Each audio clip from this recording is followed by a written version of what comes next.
Hi. So, to whoever's watching this right now,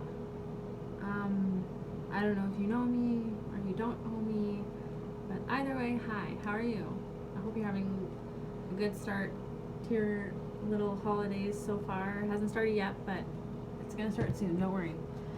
Um, I wanted to talk to you today about classicism and social stigma in our modern society. Um, it's something that I've had to deal with a lot, and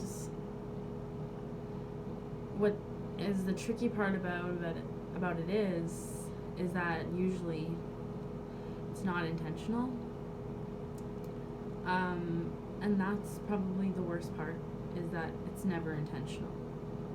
um, but yeah, it's something I've had to deal with a lot, and like living in a world, a realm, if you will, of I need resources because I don't have support, okay? So I have a lot of resources in the community that I use, like community centers and things like that, just to have like a better quality of life for myself and my daughter, because we don't have support, right? So yeah, we've dealt with a lot of homelessness in her life and poverty,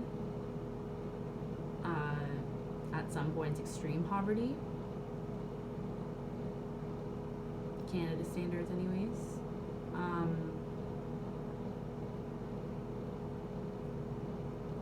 And it really sucks when someone,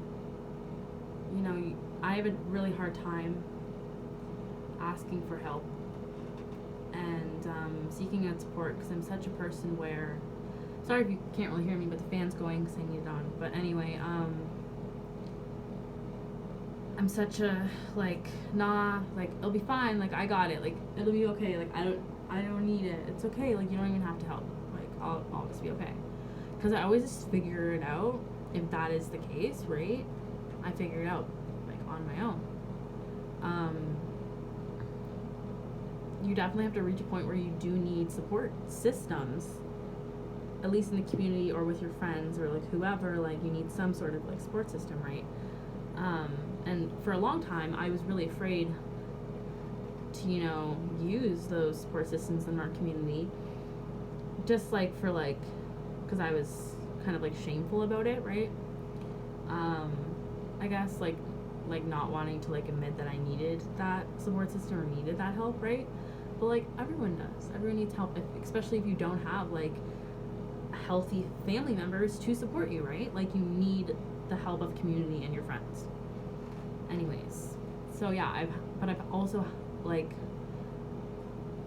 had to deal with people who are trying to help, in this like social world, who are trying to help, but then they end up like judging you for your class anyway by accident. And that's what probably hurts the most, when they do it like unintentionally, honestly, because like when someone's doing it intentionally, I just know that like they grew up a certain way, and like I can like and just like I know that I don't want to be with that energy, so I don't surround myself with a person who thinks that way.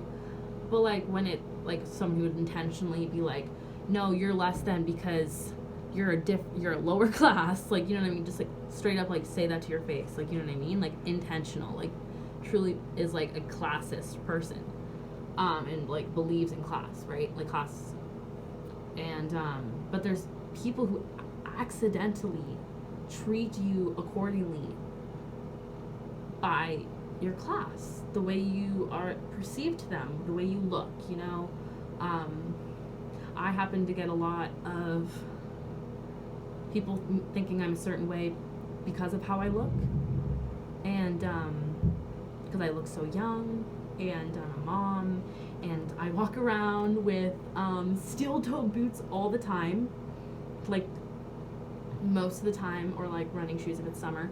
But when I go out in public, it's like a look because I have to walk and bus everywhere, and you know I have this big coat on, and like I usually wear sweatpants and sweaters because it's warm, like keeps me warm for longer. Like it's not like I'm sitting in a car or you know whatever, like I'm outside for long periods of time. And so when I go out, like I said, it's a look, and people perceive me differently also because I look younger, because they just think I'm someone else that I'm not. But yeah, it's just, and then yeah, so I think I'm all cried out, and I really hope I don't cry during this story. Something obviously happened today that triggered this video. Like I said, I've had to deal with classism for a long time, social stigma, like people perceiving me away just because they would know one fact about me, right? Just being like, you know, I'm gonna lump you. I've had that happen a lot, and it's kind of just like I've put up like a kind of like, okay, well, cool to that, right? Like I know who I am at the end of the day. I know the type of person I am, my character, you know. I know that I treat others with decency and respect and kindness, and I try to create positive energy everywhere I go. Like I know that about me, right? So it shouldn't matter what they think, and that's how I've like always had to. That's how I've always dealt with it. So Christmas Bureau. This is what this video is about. So I found out about the Christmas Bureau through House of Friendship by my best friends. Me and my best friends have all been in homeless shelters together.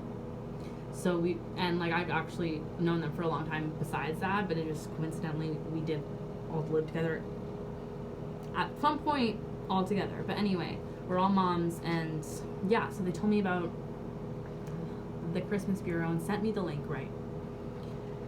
And at first when I was filling out the form for it, like I was originally just going for the food because the original form that I filled out, it said that the presents was Cambridge only, right? Like Cambridge only. And I was like, oh, like I don't even care about the presents, like it's okay, like I just want the gift card and the turkey. Sorry, vegan, I'm sorry to offend you by even saying that, but yeah, anyway, I wanted the food to cook Christmas dinner, basically, and I was like super stoked that they were doing this program that provides, you know, people in poverty with a meal on Christmas Day. Like that sounds beautiful to me when I first read it, right? And then it says, yeah, like the presents or whatever like program is only for Cambridge residents. And I'm like, that's fine. Like I was like, I'm perfectly okay with you giving me a free meal even, like, oh my gosh, like, you know. So I fill out the form, and I tell my friends, like, I did it, blah, blah, blah. And they actually did it previously to me, so they got their emails first and stuff, like their first email. And they even, like, picked up their stuff for me, right? Their toys. And, yeah, they even, and my best friend, one of my best friends, she told me about, you know, how when she went, it was, like, super easy. Like she was literally there for like maybe 2 minutes, and then she was done, like because she, you know, they just put it in her they put it in her car, or her mom's car. She was with her mom, and then her baby was in the back seat, and yeah, she just, you know, they just put it in her car, and like email, and like you have to wear a mask the whole time. That's another thing in the email. They tell you, you know, your appointment number, the dates that it's on, what time it's at, where it's at, obviously. And then they have 2 rules, right? They have 2 bullet points that's in the email. It says, wear a mask at all times, obviously. The second bullet point says, bring this letter. And the first email I got, like, it's like saying this, I was like, oh, okay, cool, like, sounds good. And like I looked at the appointment time, said 1:15. I'm like, okay, cool. That just gives me enough time to bus there for 45 minutes, pick it up, then bus back to my house for 45 minutes, drop that presents off, and then go pick up my daughter from school. Like, it gives me just enough time, you know, wiggle room, whatever. And like, I was okay with that like whole scenario. And yeah, they even like sent us reminders, like emails being like, hey, like the same email you got, they just sent like a repeat of it, just being like the reminder of your appointments, which was awesome, because then it was like, oh yeah, like I'm getting. And what ended up happening is that they tell me that it's not just Cambridge only, but I'm also getting gifts for my child as well, and there's a location in Kitchener. So I'm even more pumped, right? Because like, not only am I getting the meal that I was like pumped for on Christmas Day that I'm making, now they're telling me that they actually are doing Kitchener like child presents now, and I'm like, dude, that's awesome. Like I didn't even expect that when I filled out the form, because it's Cambridge only, but like, dope. Now I get to go to Kitchener on December 11th and at 1:15 and like get presents for my kid, like dope, because I just said December 16th for the food. And yeah, I was like super happy. Like and then yeah, I had a dentist appointment today at 10 a.m. and then the thing with the Salvation Army pickup present thing was at 1:15, and then it, like I said, I just had just enough time to pick up my daughter because I had to bus with it, right? So like I said, I think I got 3 emails, the same thing, saying my appointment times, the 2 bullet points, wear a mask at all times, and bring this letter, right? And then it just says basic information about your appointment and where it is. But yeah, it just says those are the rules. You have to wear a mask at all times, and then bring this letter, because it shows your appointment number and like your name and your time and like, you know, all this information on this email. So it says wear a mask at all times and bring this letter, like 2 bullet points, no other bullet points besides these. Remember this. So I bussed for 45 minutes. By the way, I had a filling today, 3, so my mouth is numb on the way there. It was a normal day though. It's literally typical. I've gone to work with my mouth numb before. You know, it's like normal to me. So I'm just on the bus, like, you know, listening to music and, you know, just really excited, like wondering what she's gonna get, and like just be super pumped about it, and I like hopeful, and like, wow, there's some like good people in this world, and like I'm just so happy, like cloud 9, if you will. I get there, and you know, I text them right as I'm walking up, right, and I say, hey, I'm early, and it's 1:10. I say, hey, I'm walking up right now. I put a smiley face. I was like, hey, like, I have an appointment at 1:15. I'm walking up right now, like, blah, blah, blah, blah, and then my name. And, I think they text me back a couple months later while I'm still walking up there. And they're like, okay, like, come to the front door and have your ID ready. And that's the first indication. I was like, wait, what? And I text them back as I'm walking, and I'm like, the only thing I rang was my phone and a mask and a bus ticket. I don't have my ID on me. Like, I don't have it.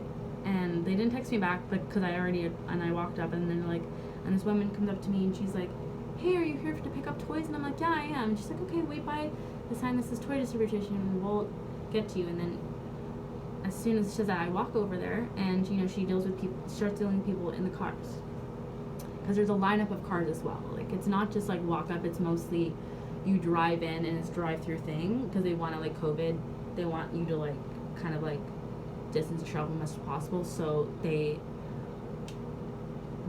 made it seem that they wanted you to be in a car, if anything, right? But anyway, there was this lineup like down the street for people in cars picking up their items, and then people would come out of the Salvation Army. These people wouldn't have to get out of their cars, and they would just put it in their trunk. And I'm, you know, like, and I'm watching this happen, and like I said, like, I've dealt with this a lot in my life, so it's just like very typical to me, like, that I was standing there. By the way, remember I said I got there at 1:10, and appointment is at 1:15, and I ended up standing there until like 1:20, which is okay because I'm like the most patient person in like the entire universe. Ask anyone that knows me. I'm like an extremely patient person, and especially like having like a young child, like you have to be patient, right? So I was just kind of like, you know, on my phone, just waiting where she told me to wait.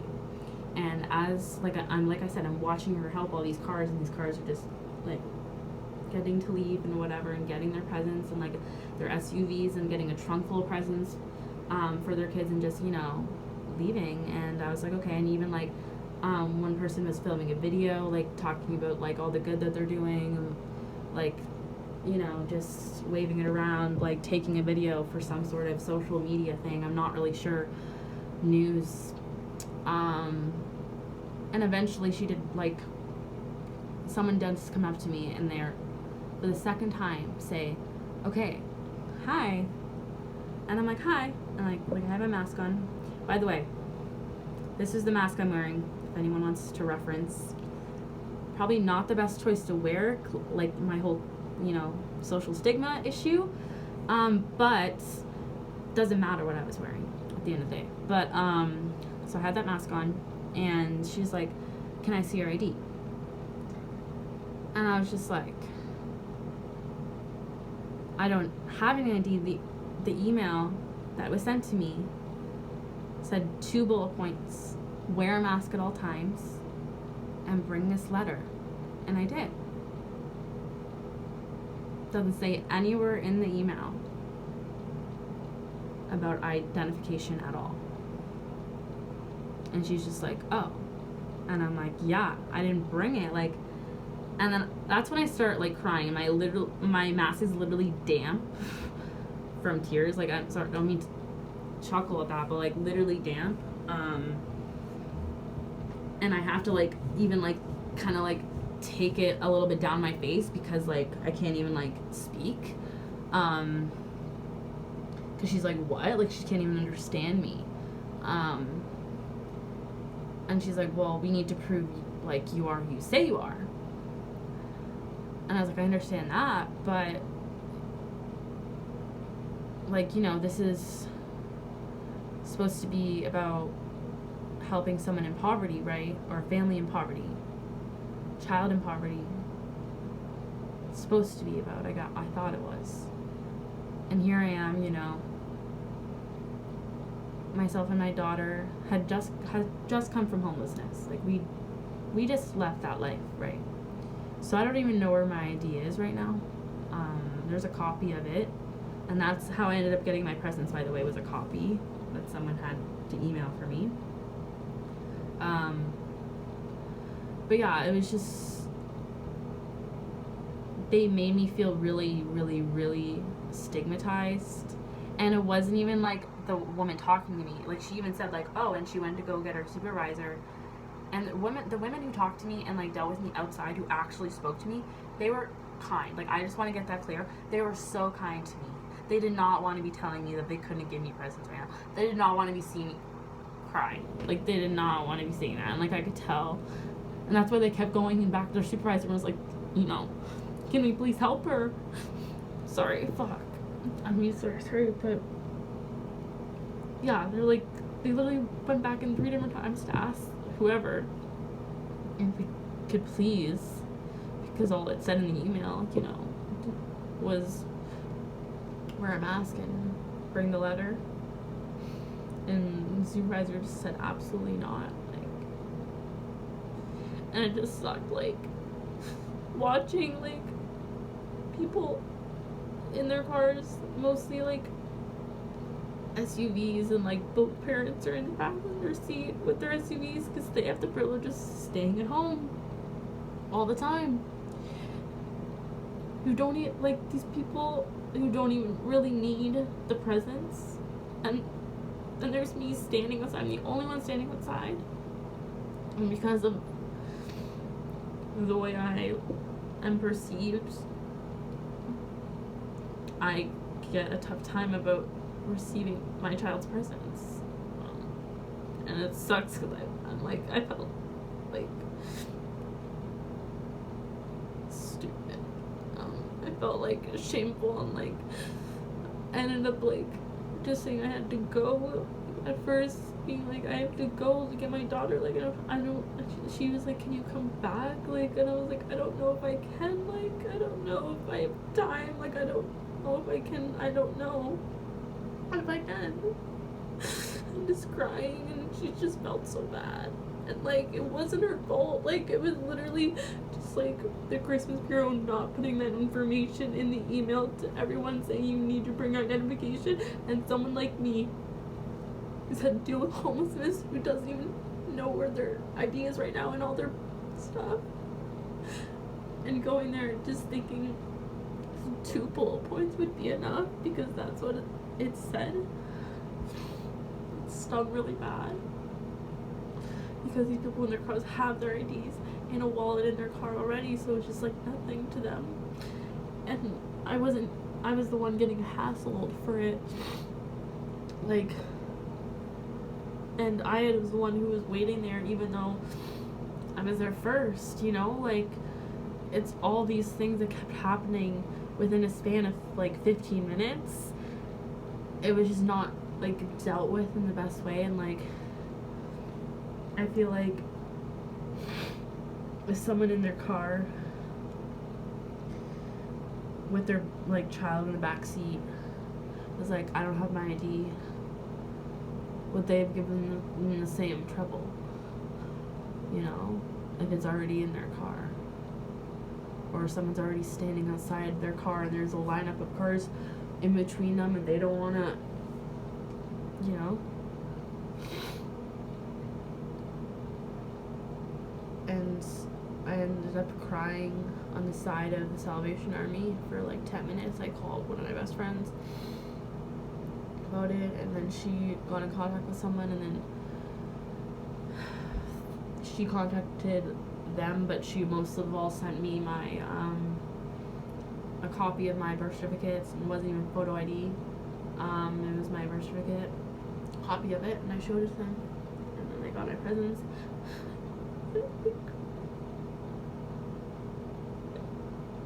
Remember, like, how I said I felt like going into there, like, so excited and cloud nine, and then I walk out of there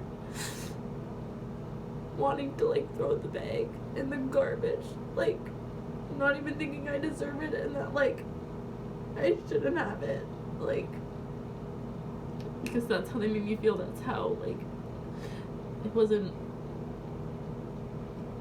proper how they distributed an email to everyone not specifying that you need identification when you do.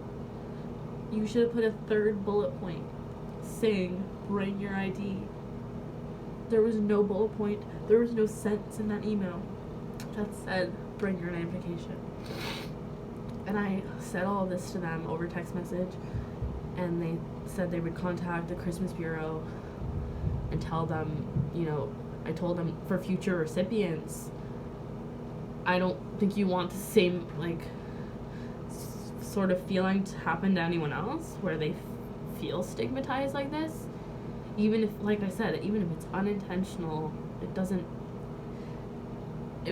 I'm still valid as that feeling because of the way I was treated.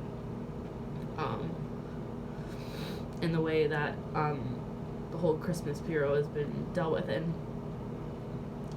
like I said, I wasn't even expecting the presents, right? Like, I was just doing it to cook dinner on Christmas Day for myself and my daughter. Like, that's why I was doing it. And then I ended up getting an email for that as well, and I was super pumped about it. And then I walked out of there not even wanting to get my food on the 16th. Like, I feel like I feel like ashamed to, or like that the same thing's gonna happen again. Even if I bring my ID, like, I'm still gonna get treated the same.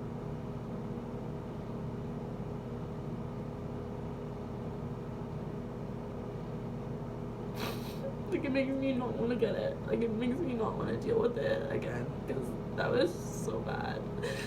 Especially because, like, my family is the person who they, like, they set out their minds to help, like, my type of family, someone who's in poverty, you know, in my class. But then, like, they ended up helping and treating, you know, the middle class better in that situation.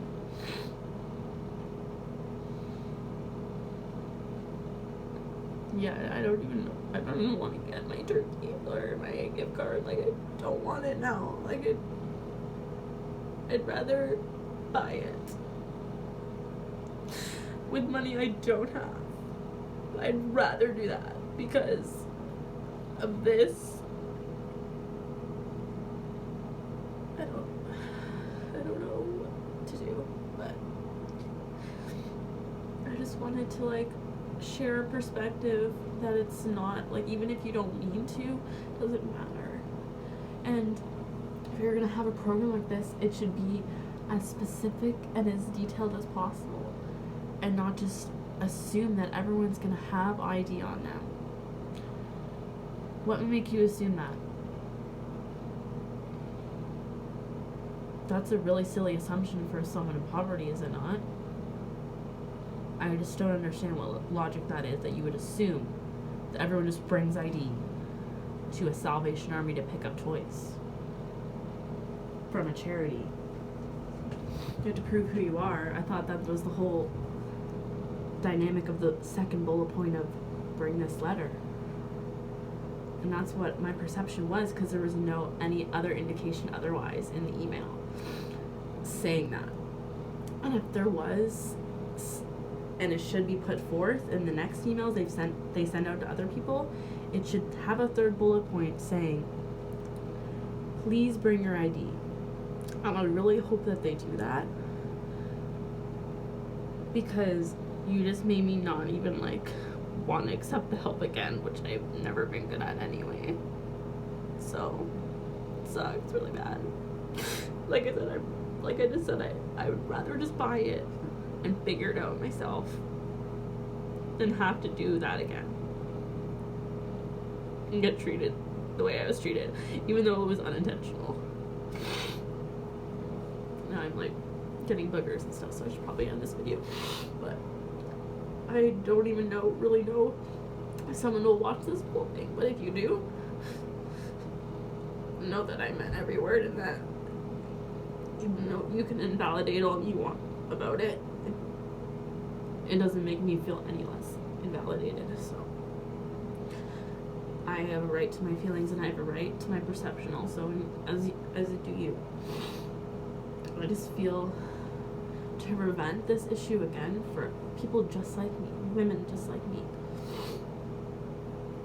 to prevent this issue, just make a goddamn third bullet point saying bring your identification.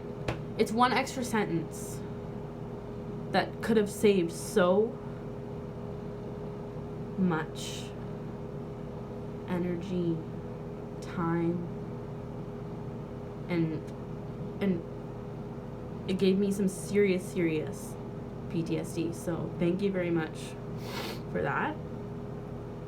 Like I said, I should end this video because I'm boogieing it up, but thank you for listening. If you've watched this whole thing, bless your soul. Sending good vibes. This is not about any hate towards the Christmas Bureau, House of Friendship, the Salvation Army at all. It's about ignorance is bliss, and that even if you're not meaning to be intentional about having social stigma, you need to maybe take a step back and think about what you're doing.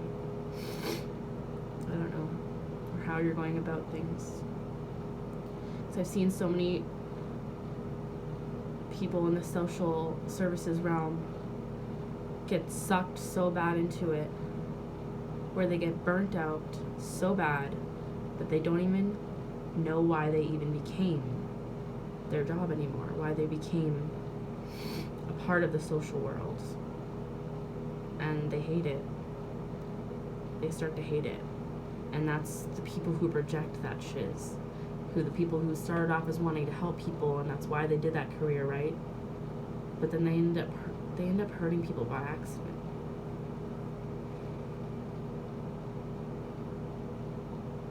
I don't know if I should go on December 16th to get my food. I don't know.